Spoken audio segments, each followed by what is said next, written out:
Hello, caller. You're on the air.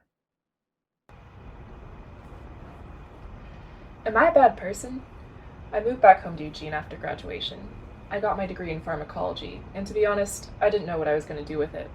My mom told me, frequently, that she didn't know why I didn't go for pre med instead. I told her it was because I just wasn't interested. The real reason was that I just couldn't bring myself to go into something that would eat so much of my empathy. What if I couldn't save someone? What would I tell a grieving spouse? I did all I could? I could not tell her that I was a coward. Am I a bad person? I couldn't take it anymore. I moved to Portland to get away. I got a job as a lab assistant at one of the universities in the city. Better that than some retail pharmacy. I lived in an SRO building for a time. Truth be told, I kind of missed those days. Me and the others there would get cheap sake and instant noodles from the nearby Safeway and watch old anime like Macross or Sailor Moon. A bunch of white kids in their 20s living their weebish lives. I was there for close to a year, and while it had its moments, I still couldn't run from the feeling that I was wasting my life and could almost see the water flowing through my fingers. That's when I got an email. Am I a bad person? The email was from Malamity, a pharma giant in Port Astor, down south in the state of Jefferson. It was a job offer, with a salary of over twice what I was currently making as a lab assistant. Even if it was in that shithole, they offered to cover all the costs of relocation. I was dumbstruck. I asked them how they got my information, and apparently my old advisor gave it to them. I don't know what the ethics of that were, but I didn't care. We emailed a few more times, had a couple of Zoom calls, and an offer was made. Am I a bad person? The next 2 months were a blur. I remember selling half of my stuff to make the move easier. My family and old friends kept trying to reach me, and to be honest, I didn't want to speak to them. Not until I had something to show them. Something that would show them that I was not a waste. Am I a bad person? I remember the time I arrived in Port Astor. Even just at the airport, I could feel it. This city was wrong. The air, polluted and putrid, was filled with something other than just smog. It was desperation and hunger. I could feel the misery fired into each brick that was laid. This city didn't want anyone in it. I got into the cab that was paid for by the company and was whisked away. I watched the city go by as the car drove. It was like what people feared the cities were back in the 1970s. Massive homeless camps, people casually doing drugs in the streets, and police savaging someone long past the point of resistance. I covered my mouth in shock and was filled with regret over my choice. Then the car pulled up to the immense skyscraper that housed the Malamity offices. Am I a bad person? As I walked into the building, it was like entering a portal into another world. Clean, white Alaskan marble accented with a dark gray granite. The air was sterile, clean. I took the elevator up to the suite mentioned in the onboarding email. When I got there, I was greeted by the sight of sprawling cubicles and office workers moving like worker bees. I sat down with the guy who recruited me. Daniel was a handsome blonde who was probably more flirty than what would be considered professional or friendly. The position was to work on research for anti-aging treatments, saying that Malamity had made extraordinary progress. Daniel said it was the career opportunity of a lifetime. Am I a bad person?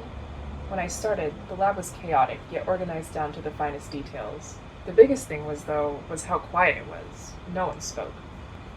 The only sounds were of the beeping of equipment, the clinking of tubes, vials, and slides, and the droning hum of the overhead lights. I saw the dead eyes of my colleagues, physically there, but mine so far away. I tensely settled in. If it wasn't for everything being so thoroughly documented, I don't know how I would have managed. We were, the team I was a part of, working with blood samples that had amazing qualities, most notable of which was that it would not degrade, ever. I spent countless hours while working, wondering who could be blessed with such amazing physiology. Am I a bad person? I was there for months, just measuring for degradation that I knew wasn't to be found. Hundreds, thousands, or other untold amount. I eventually began myself joining the lifeless ranks of those around me. It wasn't until the project manager left after having a breakdown that anything changed. It was threatened that if the role wasn't filled, that someone would be appointed. For once, the dead eyes around me showed an emotion.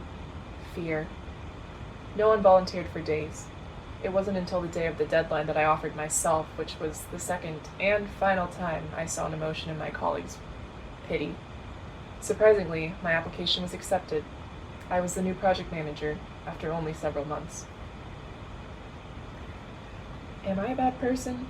I had my own office, a view, a door, and didn't have to share. I felt like I had finally made some sort of progress. That was the day when I got a meeting invite simply called Meet the Donor. That was the day that I knew. The meeting location was in the lobby, where I met another project manager and my boss, the director of research. We went down past the research levels, down to what I was always told were storage levels.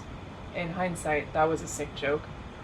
We finally entered a dark room, bare walls except one large darkened window. The two nameless men in lab coats that sat silently, monitoring what looked like vitals, except there was nothing. No reading on EKG, brain activity, nothing. I remember being confused. The director motioned and the window lighted up. That's when I saw him. He was emaciated and chained to the white cement wall.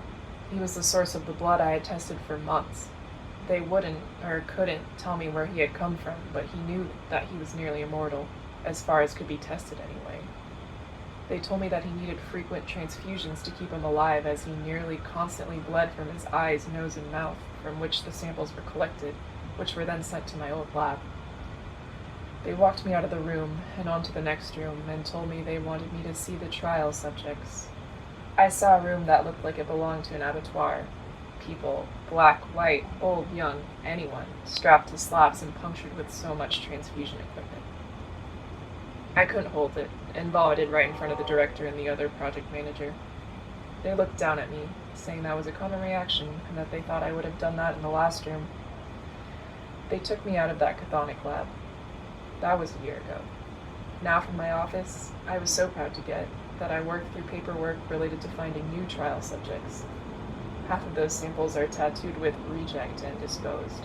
I still don't know what that means. And for those that show changes, I don't know where they go either. I haven't talked to my family or friends in over a year. I can't face them. I own a luxurious condo, an expensive European car, and a bank account too large to say without bragging. And I can't tell anyone how I made it. Am I a bad person? Thank you, caller.